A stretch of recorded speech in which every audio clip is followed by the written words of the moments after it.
Kuća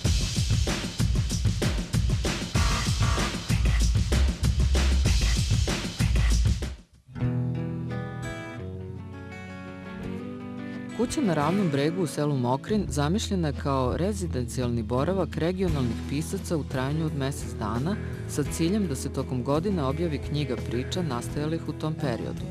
Kao prve goste kuća je ove godine primila makedonskog prozaistu Aleksandra Prokopijeva, hrvatskog pisca Antu Tomića, bosansko-hercegovačke pisce Nenada Veličkovića i Muharema Bazdulja, slovenačkog književnika Dušana Čatera i pisce iz Srbije Jelenu Lengold i Đerđa Serb-Horvata, autora koji stvara na mađarskom. Nakon gotovo mesec dana boravka u Mokrinu, 7 pisaca je sredinom septembra održalo književno veče u Beogradu, predstavljajući se kraćim proznim ostvarenjima u Domu omladine.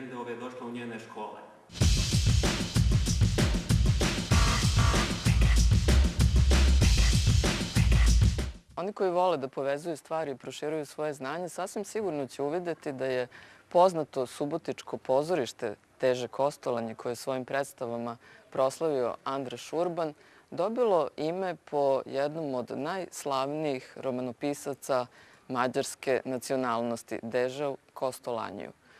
On je rođen u Subotici 1885. godine, ali se vrlo brzo potom preselio u Budimpeštu, gde je i napisao neka od svojih remek dela.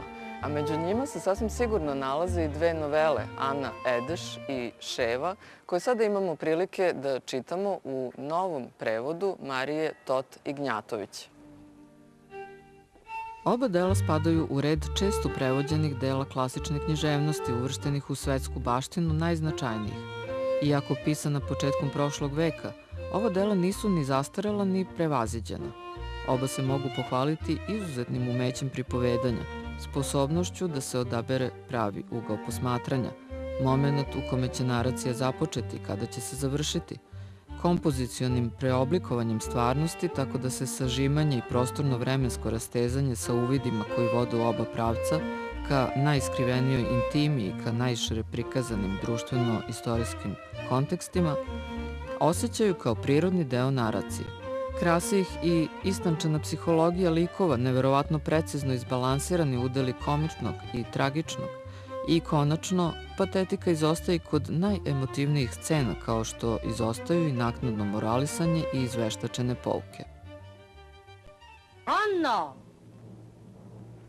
Anna! Novela Ana Edeš započinje u danu kraha Mađarske revolucije, kada Bela Kun napušta zemlju, a iz mišjih rupa ponovo se uzdiže do tada ućutkana i skrivena klasa bogatih. Radnja je krajnje svedena na, tako reći, banalnu priču o potrazi i pronalaženju kućne pomoćnice.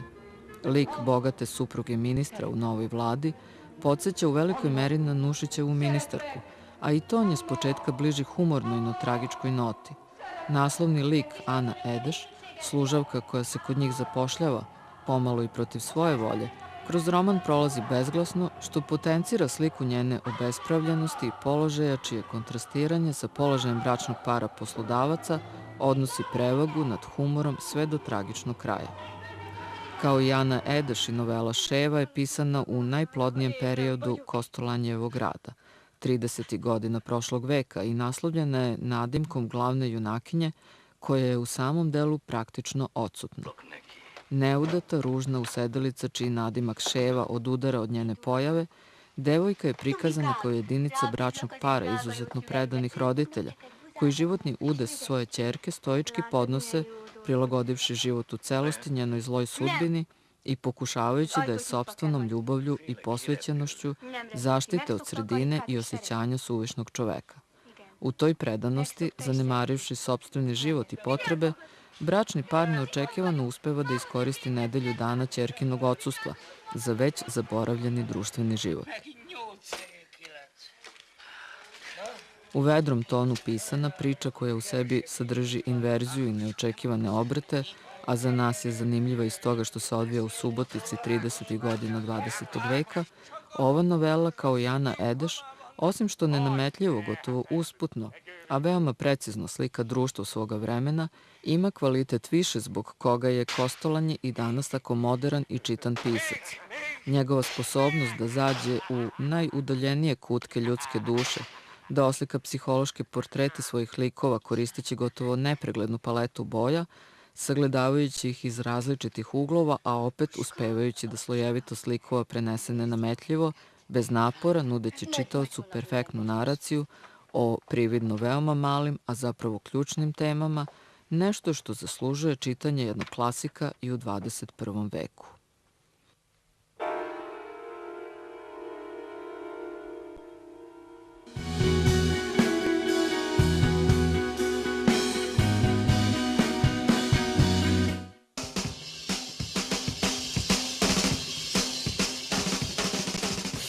Dvanaesta po redu Međunarodna književna kolonija Srpskog književnog društva održana je od 10. do 17. septembra u Somboru. Učesnici su pored Sombora gostovali i na Paliću, u Sremskim Karlovcima, Novom Sadu i u Beogradu. Ove godine su pored Ivane Dimić, Mirjane Mitrović i Marka Vidojkovića iz Srbije gosti kolonije bili pesnikinje i prevodilac Agnješka Žuhovska iz Poljske, pesnik i izdavač Dick Cates iz Amerike, Emil Andrejev iz Bugarske, Tonko Marojević iz Hrvatske i Alicia Asa Campos iz Španije. Za mene ova kolonija je bilo nešto izuzetno, izuzetno iskustvo, zbog toga što se već 10 godina bavim prevodilačkim radom. Pa konačno sam imala priliku da nastupim sa neke druge strane. Ne kao obično kao što sam medijum između srpske i polske književnosti. Ovaj put sam imala čast da reprezentujem i polsku književnu scenu, što mi je bilo izuzetno bitno. Druga stvar, jako mi je bilo drago da konačno upoznam i svoje kolege po oružju, jer je pero naše oružje dosta snažno.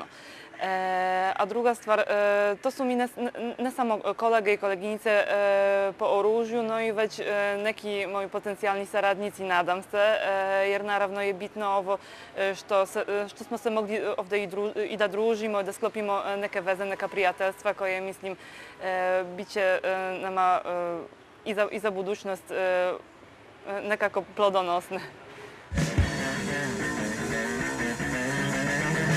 Sa zadovoljstvom i ponosom sam prihvatio poziv društva pisaca jer sam se vratio na mjesta koja sam posjećivao prije 4 stoljeća po prilici. Dakle, riječ je o Somboru, Laze Kostića, o Sremskim Karlovcima. Meni također iznimno dragi jer sam dolazio i na Stražilo u Brankovo i jer sam ljubitelj stare srpske poezije. Još mi je najdraže bilo naravno druženje jer upoznao sam nove ljude, domaćini su bili izvanredni, a prijateljstvo i čitanje koje smo međusobno obavili također me jako veselilo i recepcija, dakle primanje među ljudima, osjećali smo se jako dobro. Po mojemu to je mnogo važno nešto za всички писатели, za svima koji pišu, zato što mi smo obmenili ideji, pa smo pričali o jezik, pa o literature i to je smisao taj kolonije.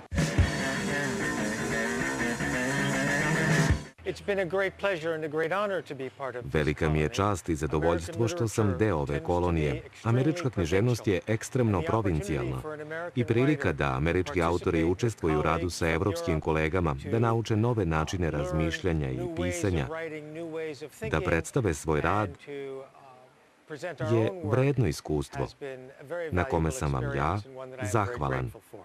Hvala.